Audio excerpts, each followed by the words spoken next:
Social media is always going to promote unrealistic beauty standards, but what's changed about it is how manipulative and subtle it's become. Because I feel like back in the day, there was a certain audacity to it.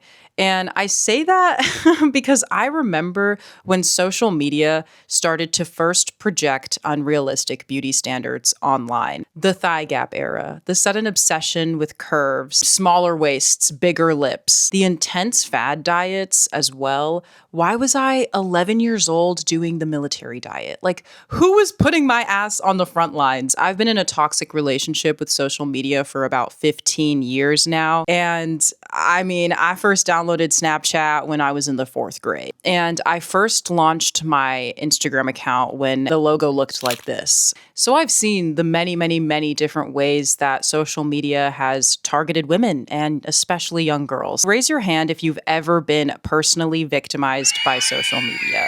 Yeah, me too. I feel like all of us are raising our hands right now. But I'm here to expose the different kinds of manipulation that social media is using in order to make sure you feel like you're never good enough. And don't get me wrong, social media can be empowering, and I've watched it push authenticity forward in very, very real ways. But it's always been this intense, slippery slope, and you don't even realize when you're slipping. There's so much to talk about, but in this video specifically, I wanted to break down the endless archetypes that are being created so women can sort themselves into something digestible, into something marketable. So let's get into it.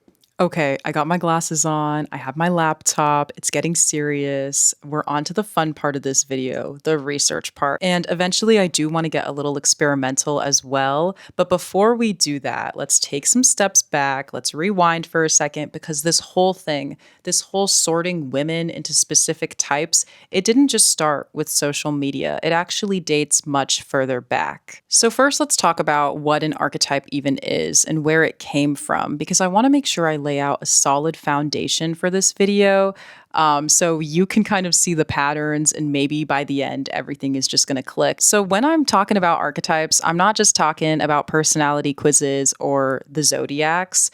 It dates further back than that. In fact, it goes all the way back to ancient mythology, to religion, and to even early forms of psychology. They were originally used to kind of explain human behavior, to help storytelling, and to even make sense of the world. Now I want to reference this one Reddit thread I found because somebody asked, can someone explain archetypes as simple as possible?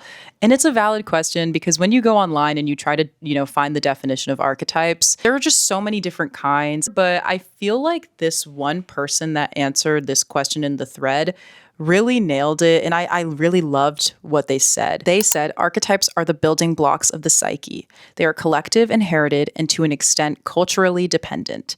An archetype such as mother is related to biological factors such as giving birth and nurturing, but it also varies from one culture to the other.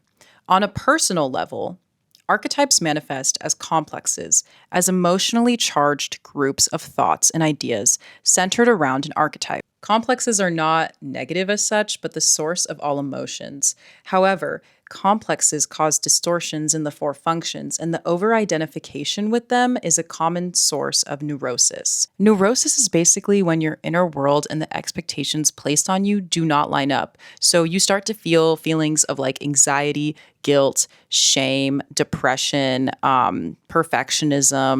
That constant feeling, am I doing this right? And here's where it gets messy specifically with archetypes and women, because when it comes to women, archetypes are not used as tools for storytelling. They're used to set rules, to set standards.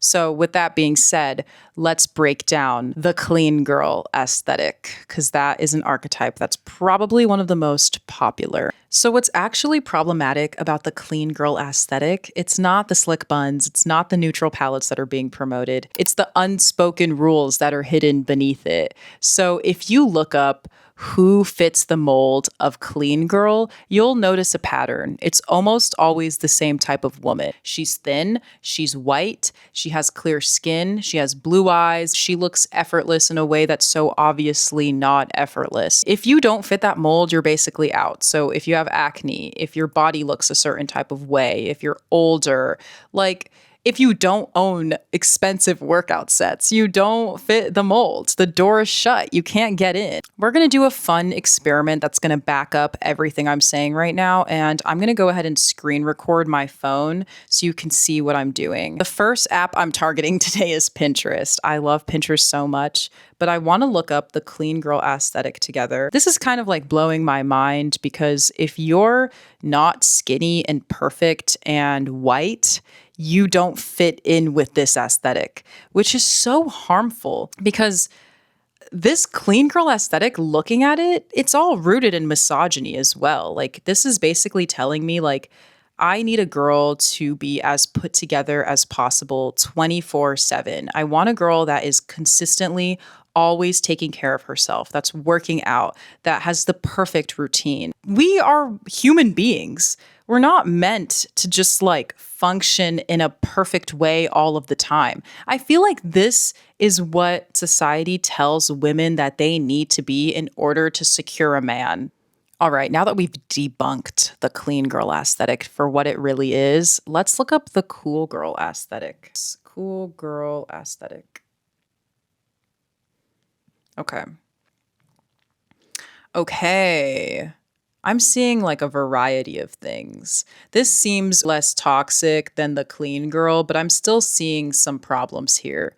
One, the pattern is every girl I'm looking at is skinny. Second, they all have these like perfectly curated photos that don't necessarily fit into the clean girl vibes, but they are just the perfect amount of messy. They're not too much and they're not too little. They are the cool girls. They do messy right. So I feel like this is still placing an unrealistic beauty standard on women, especially since, again, I'm only seeing thin women on here. But this aesthetic, I think, is much more manipulative. Now that I'm seeing this, I'm like, I don't know about this. Another thing I want to do is kind of go onto TikTok. I do want to like look up cool girl or like, let's look up how to be a cool girl. I'm afraid. 6 simple tips and tricks to look effortlessly cool girl. Accessorize. Invest in interesting pieces. Layering. Use prints in your outfits. Real leather. Okay.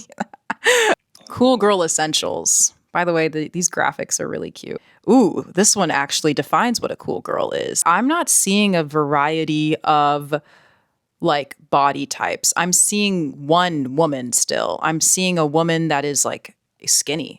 But it's very fascinating to me that with the cool girl aesthetic, I feel like it's much more diverse, but it's still showing only one body type. And that is supporting my argument that these aesthetics still promote unrealistic beauty standards, even when they're just trying to promote you finding your style. The next one I want to look up is how to be a soft girl. And I'm going to look that up on TikTok. I'm a little afraid. And I'm also going to go back to Pinterest as well, but we're going to start with TikTok. So how to be a soft girl. How to enter your feminine soft girl era. Slow down. Romanticize your mornings. Eat your meals without scrolling. Let your beauty be gentle. Speak softer, but mean it. Feminine energy isn't loud, it's magnetic. Don't overshare or overexplain. Walk slowly, gracefully, like you have nowhere to be but everywhere to go. Take up space with your softness. Okay, take up space with your softness, but you're telling me that feminine energy is not loud, it's magnetic. Okay, so like what? Let's look up soft girl aesthetic on Pinterest and see the kinds of women that come up. Okay, it's like very similar to clean girls. 10 soft girl habits. You're always hydrated. You're always dressing with ease, journaling for peace of mind, slow mornings, gentle evenings, balance social media, skincare as a ritual, not routine. And then if you keep scrolling, I mean, this one definitely does not have diversity. I don't see a diverse amount of women on Pinterest here right now. It's kind of actually blowing my mind. These are all so insane. The diversity is so minimal. And if you notice, it's all thin women. So after doing some digging into the clean girl, the soft girl, the cool girl archetypes, I don't know. I feel like what hit me the most was just how calculated all of it is. Because if you do strip away those pastel fonts and those gorgeous mood boards that are being used to promote these aesthetics, you start to see the same patterns repeating. And it's also really, really sad that thin bodies are at the center of every single one of these archetypes. And also, being white is like the default, which it's just like mind blowing. And also, I do have to say that the freedom that these archetypes are promising you, me, it's not true because it's actually built on a long list of rules. But what makes it like especially manipulative is the way that these archetypes are selling themselves as individualism. Because it's not. It's literally not. Like they tell you it's about self expression, they tell you it's about becoming your best, most authentic self. But at the same time, it's like being pushed onto huge groups of women, including the younger, much more impressionable ones. And it's telling them, it's encouraging them to feel unique, but also it's telling them that they need to mold themselves into something very specific. So, like, it's all bull. And that contradiction is the whole point, because once you start to perfectly perform any of these archetypes, you start to lose yourself because you start to monitor yourself. You monitor your body, you monitor your habits, your worth, and you stop existing and you start managing exactly how you want to be perceived. At its core, maybe it's not harmless, but I do firmly believe that it is just misogyny with better branding. It's the same old boxes that women have always been put into, but it's just dressed up as aesthetics instead of rules. So if you've ever felt anxious, if you've ever felt like you're falling behind or you're failing at being a certain kind of woman, it's not a personal flaw. It's just the system working to do exactly what it was designed to.